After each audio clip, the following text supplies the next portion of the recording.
can order with me. Hi guys, it's me again, Lenny. It's another day and another gawain na naman. And for today's video ay gagawa tayo ng skirt ng pang Pilipiniana. At dahil sobrang dami nga namin ginagawa, ngayon lang ako nagkaroon ng time para makapag-video ulit. Sakto naman, kararating ko lang sa shop, tapos biglang dumating din si ma'am at nag-request kung pwedeng magpagawa ng gantong skirt. So yan, magpapalit muna ako ng pandilyo. At ang purpose nito ay para matupian ko ng napakaliit ang ilalim ng skirt. And yes po, hindi na po masyadong hassle sa amin ang paggawa ng mga ganito dahil pang ilang beses na nga kaming nagyayari ng gantong style. Kaya bago ako magawa ng mga orders, ay eto muna yung inuna ko. Para maantay na rin ni ma'am at hindi na siya magpabalik-balik pa. Nag-request lang si ma'am kung pwedeng dagdagan ng 5 inches ang lapad at 5 inches din para sa haba. And etong ethnic design pala ang napili niyang tela. At habang tinatapos ko nga muna to, ay umikot-ikot muna si ma'am para maghanap ng abakang tsinelas na pang terno para dito. And next step naman ay itong tali para sa skirt. So bali ang naging cutting ko dito ay 4.5 inches at ang lapad naman ay 65 inches.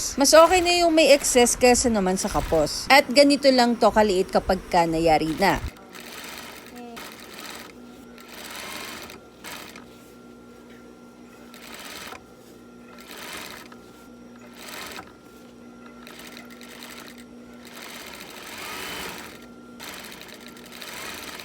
And finally, ito na yung pinaka-finished product niya. And bago ko to ibigay kay customer, ay i-flex ko muna. And ito na po yung itsura ng skirt na niyari ko. And kung mapapansin nyo mga ka-Ecolectives, sinabaan ko talaga yung pinakatali para kapag ka sinuot to ng anak ni ma'am, ay may iribod pa. So, para lang siyang mini balloon skirt. And natuwa naman ako sa naging resulta nito, o diba? So, ito na po yung nayari kong Pilipinas skirt. And that's it for today's video.